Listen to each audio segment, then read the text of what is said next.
রাধে রাধে বন্ধুরা, আজকে আমি চলে এসেছি আমার মাসির বাড়িতে। আজকে এখানে গোপালের বৈষ্ণব সেবা হবে, তো তোমাদের সঙ্গে আজকে পুরো দিনটা আমি শেয়ার করবো, চলো দেখতে থাকো।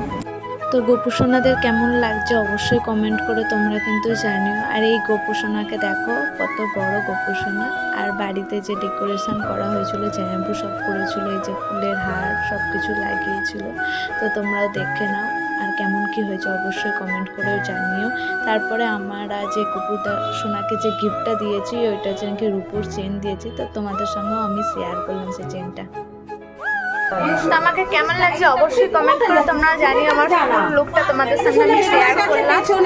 আর আমাকে না জানিয়ে পেলে আমাদের গোপুসোনাদের কেমন লাগছে অবশ্যই কিন্তু কমেন্ট করো, আমি তোমাদের বলে দিচ্ছি যেটা ভালো। চলো তারপরে সব এইগুলো পাতা হচ্ছিল, সবাই অনেকেই আসবে সেই জন্য। আর যারা মানে ঠাকুরের গান গাইবে তারা অবশ্যই চলে এসেছে। আর কেমন লাগছে দেখে নাও, সব কিছু এখানে রেডি হয়ে গেছে।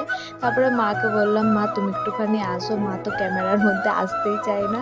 তারপরে এখানে সব কিছু মানে ভোগ রান্না শুরু হয়ে গেছিলো, আর এখানে ভোগ দেওয়া শুরু হয়ে গেছিলো ভগবানকে।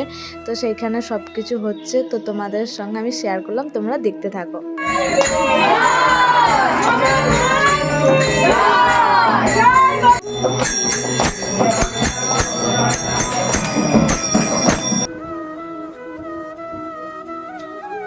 তারপর আমাদের এখানে বৈষ্ণব সেবা শুরু হয়ে গেছে। আর বৈষ্ণব সেবা, গোপালের সেবা নিচেতে বসেই করানো হয়। তারপরে আমরাও সবার লাস্টে আমরাও সেবা করে তারপরে দিদি বলল মেলাতে যেতে। তো আমি মেলাতে গিয়ে পুরো ভিডিও আমি করতে পারিনি, কেন কি আমার একদমের জন্য এনার্জি ছিল না। তো এখানে ফুলগুলো খুব সুন্দর লাগছে, সেই জন্য আমি তোমাদের সবার সাথে শেয়ার করলাম। তো আজকের ব্লগটা আমি এখানেই শেষ করছি। রাধে রাধে বন্ধুরা, ভালো থাকো।